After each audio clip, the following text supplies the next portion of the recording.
Welcome to a new Waterwave TV interview. We got a special guest in the building, Lil Duskii. Yo, what's up with it? Is it still Lil Duskii or is it just Duskii now? Shit, it's just Duskii for real. Damn, it's no more Lil. But the little make it cool on Instagram, you feel me? So I'm gonna, you know what I'm saying, just let it be for a minute for real.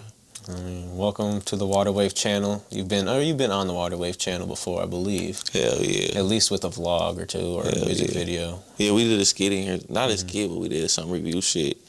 We had listened to a couple of my shit. Damn. It's been a minute, but for all of you that don't know Duskii, he's how long have you been in Minnesota? For like 2-3 years now? I've been out here like 3 years, but I had left for like 6 months and then came back. But yeah, about 3 years. Yeah. I feel like because we got tapped in with you real early. You either booked a studio session or you just came by the store and asked about it or something. Yeah. And then you recorded in here. Yeah, cause when I first moved here, I was like, shit, when I'm finna record out here, I don't know where I'm gonna record at Minnesota, you feel me? So then I had looked it up, booked some studio time, and then like people around the studio would like be like, okay, yeah, you actually decent or whatever, you feel me? Then it just started from there for real, you know. So yeah. We've grown a lot. We've changed a lot since then too. But nah, for real. But so for all the people that don't know, where were you actually from before you came to Minnesota? So I was born in Fresno, but I'm from the Bay Area because my mom and all my family from the Bay. They from Frisco. You feel me? Oakland, Vallejo, all around there. So that's where I grew up from. That's where all my, you feel me? All my niggas from. Everybody I know from out there. You feel me? So what was it like growing up out there? Growing up out there, you feel me, for sure had to struggle a lot though. I was struggling a lot, had a single mom, you feel me, and I moved around a lot, you feel me. So I was up in Oakland, San Francisco, like the places I named and shit, you feel me, because my mom moved a lot, you feel me, and then I just ended up moving here, you know. But it was cool growing up out there though, you feel me, like we got our own sound for music, you feel me, so it was cool for real, you know what I'm saying. It's just like anywhere else for real, you know what I'm saying? Violence, you know what I'm saying? All that. You just got to stay out the way and just know how to move for real. Yeah. You said you moved around a lot, so I was going to ask, when you came to Minnesota, was it kind of like hard to get to meet people or get to know people, or is that something that I guess maybe you're a little used to? Shit, I always really been a known nigga for real, so like it wasn't really hard for me to get to know people, you know what I'm saying? People fuck with my personality and shit, so it really ain't hard to meet people and shit, you feel me? I ain't gonna lie to you. So... It always came easy to you? It always came easy. I'm not even lying to it. It just always came easy. You know what I'm saying? So I just, you know what I'm saying? I ain't gonna lie. Yeah. So what year was it that you started making music before you moved to Minnesota, right? Like a couple months for real, but it was like the second time. What was the song called? What was it called? The music video of you on the train tracks before. Oh, that was COVID-19. COVID-19. Yeah, so I shot now that. Our video's gonna get striked because we said COVID-19. Yeah. so COVID-19, I had shot that. My brother had who was in that video had died too. So I'm always gonna remember that video. You feel me? But that's when I first started. But that was like probably like 2 months later. I ended up moving here. So I did one little song, you feel me, then I moved here. So that's how I really be like, I started here because I really like learned my flow and all that type of shit, studied it, you know what I'm saying, had my first shows here. So that's why I be like, you know what I'm saying, I started here with it for real. So yeah, that was the first music video though. Oh yeah. And then, so when you moved to Minnesota, I guess you moved to Minneapolis then, right? You lived in the city or how did that work? Wait, say that again? Like you moved to Minneapolis or St. Paul or what? Yeah, so I moved to Minneapolis, you feel me? And then from there, you feel me? I just always stayed downtown for real, you feel me? So that's really where I was at since I've been here for real. From outside looking in when you came here, what's been your favorite food place to eat at so far? Shit. Probably my I just had Dave's Hot Chicken, so I say. Ooh. Isn't Dave, that's new to Minnesota though? It is. Shit, I'm new too. So I was like, the Burbs, right? In the Minnetonka one. Yeah, that's the first one in Minnesota ever. It just opened up like a couple months ago. Yeah, I had Uber Eat it. That shit fire though. They little seasoning they got going crazy. Okay, then I say My Burger then. My Burger? Or White Castle. White Castle's good. Yeah, White Castle or My Burger. Is that stuff that you didn't have back home? Yeah, White Castle, we don't got that shit. Okay. You know what I'm saying? We got the nasty freezer shit that you got to buy for $4 and shit. But you don't have the actual restaurant? Yeah, we don't got the actual shit, though. Is In-N-Out, what's your opinion on In-N-Out then, since we're on the topic of burgers? In-N-Out, they for sure got the best burgers back home for sure.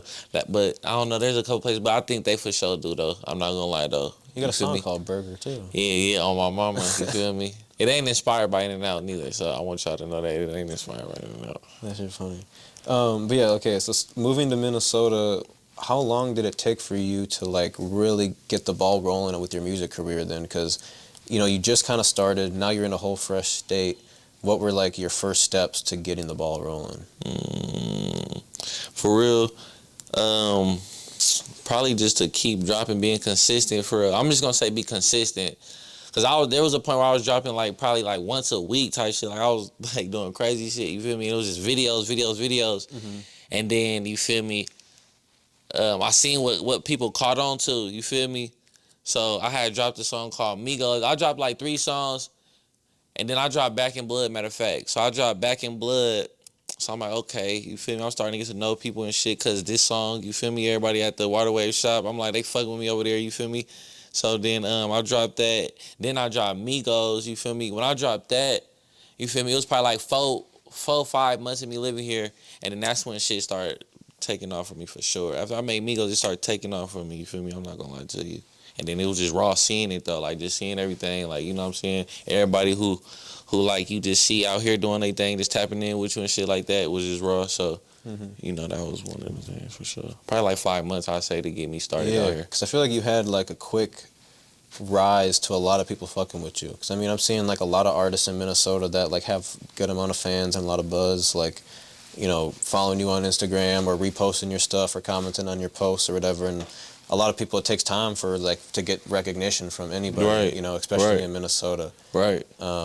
People tell me that a lot too. And when people say shit like that though, it make me be like, damn, maybe I'm really meant for this shit for real. You feel me? Yeah, like because like your music it's catchy. Like, you know, it's catchy and it's like it's very original to especially a Minnesota ear, because like you do have a little bit of that Bay flow in your music, but it's not like completely like it's also very original that like people aren't making out here. Right. Like people aren't making that type of music out here like that.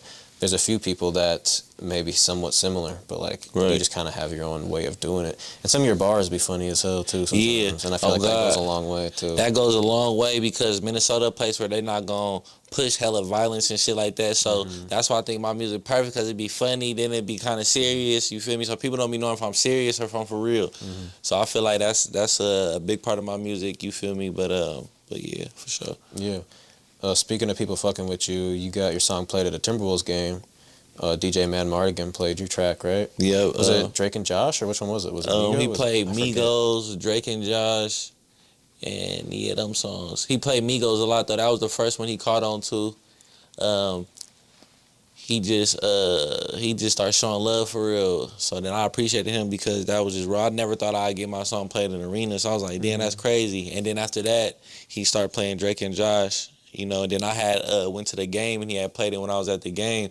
So that was a raw feeling too. So shout out DJ for sure. For sure. Shout out to TWolves DJ. Mad Mardigan. Yep. Speaking of, is there anyone else I'm missing? While I drop some flowers, anyone else that's just been kind of rocking with you? I know you've been getting your music played a lot in the clubs. I feel like Drake and Josh became like I can't go as far as a club anthem in Minneapolis, but like if you were in the building, it was gonna get played. Yeah. You know, or if Oxblood was in the building, it would get played. Yeah, shout out my brother Oxblood. That song right there. Now that song is what really opened the door for me. Like when it comes like in the city, really tapping in. Like that's when all the promoters started tapping in with me. That's when way more opportunities started to come.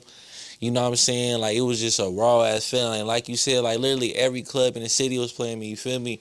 So it was just raw to, you know what I'm saying, just raw to see how the city fucks with me and shit, you know what I'm saying? So that shit meant a lot to a nigga for sure. A young nigga out here trying to go crazy, you feel me? So that's straight facts, so mamas. Yeah, because I remember seeing you perform in the club a few times, even like hosting the club and whatnot. But then I believe you opened up for Sleazy, right? Yep, I opened up for Sleazy. Shout out Dolo for that too. You know what I'm saying? I got to open up for Sleazy. That was a raw opportunity. You know what I'm saying? That was the first time I opened up for somebody who had like a big ass buzz, like, you know, in the industry and shit. So that was dope as hell. I ain't gonna lie.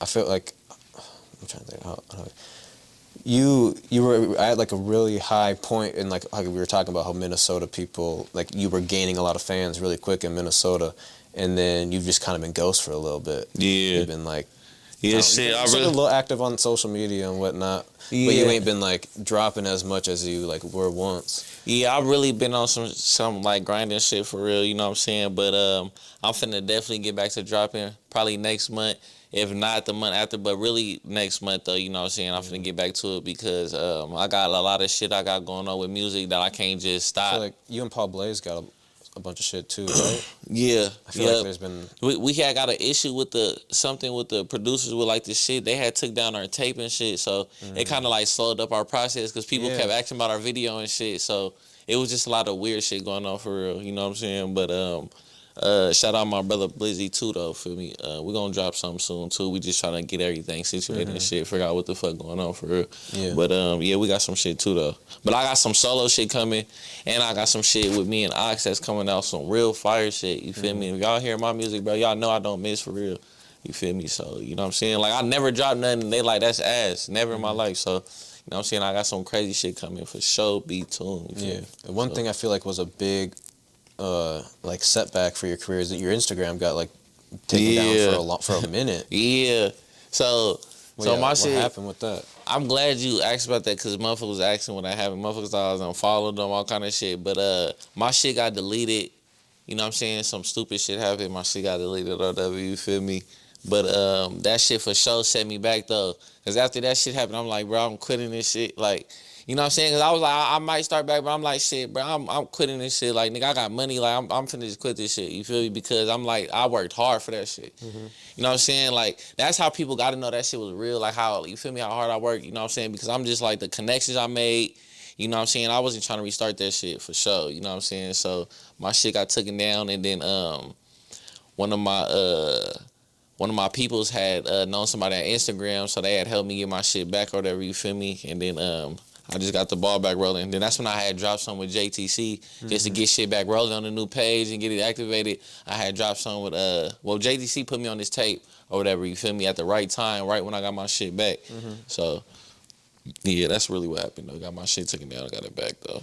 Do you feel like in that time period when you didn't have your Instagram, like, do you think anyone was like treating you differently? You feel like you weren't like getting the same like shit love? Like obviously like there's a lot of people that maybe just aren't gonna see your page and be able to interact with you. Right. But just on like a person to person basis, like I don't know, like on a daily basis. I know like you know, having like a pop on Instagram and then all of a sudden you don't have it no more, like it might change the perception on how some people like care about you or are friends with you. Like did you feel like you had any like anything like that? I feel like maybe some people for real. But like a lot of the people that I had follow me that had big names and shit follow my little account and shit. So I was like, damn, motherfuckers really fucking with me. And plus, like, so a lot of these people I've met in person. So, like, you know what I'm saying? I'm finna, like, you know what I'm saying? I really look at you weird like that. You know what I'm saying? So I think that really helped. I met them in person, too. You feel me? And people kind of respect me as a person, too. So I feel like it was just a lot of respect and shit. Because all the big promoters, everybody still follow me on that motherfucker. You feel me? Yeah. So that's, I actually felt good about that. I'm like, okay, you feel me? Got some genuine people out here. So there's some people who kind of like hella big that didn't follow back. But I don't know if they just didn't see it or what. So I don't want to, you feel me, burn a bridge and go off on a nigga. You feel me? And that's not what happened. You feel me? So I just play the cards how it's going to play for real. You feel me? But if I genuinely think somebody was being like weird like that, I would have for sure said their name and cut their ass off for sure. I'm fun because I don't need no nigga. So you feel me? But everybody was cool for the most part. You know what I'm saying? People were shouting me out. You know what I'm saying? My cousin Troy, who finna get drafted, he had shouted me out. So like, you know, all my real ones stay solid with me for real, I ain't gonna lie. Yeah, and with all this buzz going on in Minnesota, it's definitely making noise back home, I'd assume, to some degree, right? Yep. Like some people maybe that knew you from high school or just, you know, from growing up with you or whatever. Did you, as like you're growing in Minnesota, were you also gaining fans back in California? Yeah, so shit, back home, like you said, everybody from high school who fucked with me, all that, they was shocked because they like, damn, he going out there. Because it look way bigger when you out there looking. You know what I'm saying? You see the shit, so it'll be like, damn, you know what I'm saying? And then I had met, a lot of people that I was listening to growing up started fucking with me, tapping in because they seeing the movement I got out here and shit. They see how I'm putting on out here and shit. So a lot of, you know what I'm saying, artists I grew up listening to start following me and shit, a lot of them. So, you feel me? That meant a lot to a nigga, you know what I'm saying? Because I couldn't, you know what I'm saying? That shit was raw because that's what really made me like, okay, You feel me? I could probably do something if these people who made it follow me and shit. You know what I'm saying, back home. So that was raw. Yeah, I know. I seen for sure like AD followed you on the gram. Yeah, shouted you out. Yeah. And you chopped it up a house phone before too, right? Yeah. I feel like I seen that on the ground. Yep, No Jumper showed hella love, and they actually helped me start a buzz a lot for real, because when they shouted me out, a lot of blogs start picking it up, and a lot of people who fans of their podcast start following me and shit. And then AD was like, he was like tapping with this artist out of Minneapolis, put me on his story. You feel me? I got like probably 500 followers just from him, you know. And then he kept tapping in with me. He was like, yeah, bro, you keep growing big, bro. I'm gonna get you on the show. You feel me? But he got kicked. Nah, I ain't gonna say he got kicked out, but they got into some type of argument over there, so he got his own shit. So I kind of lost connection with him, like talking about getting on No Jumper, but he still followed me and fuck with me, so that's cool. You probably get on his show, though. Yeah, exactly. You feel me? So I'm just trying to get this music shit back bumping so I could get these opportunities that I got. House phone, I chopped it up with him when I was in LA. You feel me? He was a cool dude, followed me. You feel me? Was genuine, asking about Minneapolis and shit, so it felt good that I was actually telling him about Minneapolis, like, yeah, bro, we going crazy out here. We building a buzz. Like, I'm really telling him this, you feel me? So that's why, you know, I for sure be wanting my respect, like, when they come out here, because I'm actually talking to people like this about me. Trying to put on, you know what I'm saying? Exactly. I feel like there's a lot of people that are from Minneapolis, and they'll try to, like, they'll meet someone like a house phone or anyone that has any type of say in the music industry, and when they ask them about Minneapolis, they may say, like, some bad shit. They may be like, man, it's kind of lame out there, but my shit hard. Right. You know what I mean? Right. Like, and that's not gonna help nothing grow, you know what I mean, in the long run. So like you not even being from Minnesota, you showing love to Minneapolis is actually like a really like we need more of that shit. Right. Like we need more people to be like, when they have a chance, when people ask about the Minneapolis music scene, just say good shit. Like, don't be like, it's kind of whack, but we got like a couple good rappers. Like, yeah, that's like, no, we buzzing. We got the city on lock. People are fucking with us. Everyone's playing. Like, even if you got to cap a little bit, you know what I mean? Even if you oversaturate the realness of it, whatever. Yeah. Like, plus, y'all don't know how they think it sound out here. Yeah. Because, you know what I'm saying? It's going to sound different. Yeah, because in reality, we do have like a big buzz. Like, the music scene is going crazy out here. It's just not hitting other states yet. In the grand scheme of things. Right. So, but we got people like you who's gonna help with that. You know what I'm saying? Like, you really gonna be a big part out here. You feel me? I actually mentioned your name to them too, like, cause they asked like what type of media we got. I'm like, shit, we got Water Wave out there. You feel me? I didn't know any other ones to really say for real. I ain't gonna lie to you, but I for sure put y'all name up there because like we need y'all a lot to help this shit grow for real. You the know No Jumper team. I mean, I know all of them don't really remember probably showing love to us, but they've like Adam, like, shouted us out on their podcast a couple of years ago, and like even some of their other guys, like Yuri. I remember there was an artist that wore a Waterwave hoodie in a music video that they submitted to get reacted to on the podcast, and they're reacting to it, and they were looking at it, he's like, is that a Waterwave hoodie or something like that? He said that to when he was wearing it. Like one of the I seen that. Yuri said that during the review. I was like, damn, so they like someone has to be talking about us at some capacity around that office, once or twice. Right. Yeah, I seen that. That was dope. And so I mean, I'm thankful for people like you that would mention our name, you know, when you get a door like that, you know, open, which is why I'm a true believer that there is no gatekeepers at least in Minnesota. Like there is to an extent, but like you can still make your shit happen on like off the strength of you and people and being a good person. Yeah, you just gotta, bro. You just gotta really just connect. You know what I'm saying? You gotta show people the real you. You know what I'm saying? And just hope motherfuckers gravitate to you. Like that's why this shit lucky. You gotta get lucky, cause it's all about getting all the right people to like you. You feel me? If that one right person don't like you, it could block a door for you. There's plenty of people that have made careers that didn't need approval from somebody. You know? Like, you don't need approval from the head honcho of your city or of your state or whatever it is to be able to make it, as long as you can create the opportunities yourself. And be a good person, so when other people have a chance to put you through a door, they do so. God. That's the real advice right there. God. But what's new with you? Like, what you been up to on a personal day to day since you haven't been dropping as much music? Shit, like I said, man, I've been really grinding for real. You know what I'm saying? I'm trying to get shit. I'm really planning shit out too on like how I'm finna come with shit. You know what I'm saying? That's really all. I need to get back tapped in with my brother at CMG. He the cameraman at CMG, because he was showing Gotti brother and all my music and shit, and they was fucking with me. So That's really what I've been on, man. Just trying to see how I'm finna come back into this shit. You know what I'm saying? Get this buzz back popping for real. You're not necessarily famous for it, but you post up a lot on the gram with a lump sum of money in your hand every now and then. Yeah. From your perspective, I guess now that you've been making music for a while, how important is it to like get your money right in this music game, and like from like the outside looking in, and now kind of maybe being in position to like make a move for yourself? Shit. I feel like making money to me is important because, like I said, you're gonna need money to put behind yourself, and like you know what I'm saying, your crowd gonna take you more serious seeing you got money. You know what I'm saying? Because it's gonna make shit look way more real. You know what I'm saying? Versus nigga with no money rapping, it's like, you know what I'm saying, what is you know what I'm saying? Like, what you know if you ain't really out here doing nothing for real, you know what I'm saying? Or if you ain't, you know what I'm saying? So, and money is something that's hard to get, or everybody out here be doing good, you feel me? So when a motherfucker got a lot of money, you gonna think he know a little something, you feel me? My mama, unless everybody have it, you know what I'm saying? So, that's really how I feel about it, gang. I ain't gonna lie. Well, shit. Is there anything else you'd like to add before we send it off here? Any shout outs, any thank yous? Shout out to my brother Ox, you feel me? I got a lot of new music on the way. I got videos, feel me? Shout out Waterway for having me here, you know what I'm saying? And everybody else in the city who helped me grow, you know what I'm saying? That's all I gotta say for real, though. I appreciate y'all, man. Tap in with Duskii at Lil Duskii on the gram. Go stream all his music. Go check out his music videos. You may even see a video. Is the video we shot, is that still public? Which one? The one I did? The Ghetto Boogie one? Which one did I shoot? No. Are you talking the Out of State one? Yeah. Yeah, that one I forgot what I think. Is that that's public? like in the Lost Files, I think. That's in the Lost Files. It was out at some point. If it's out, go watch it. That's one of the last music videos I've ever shot. I've shot a few since that. Yeah.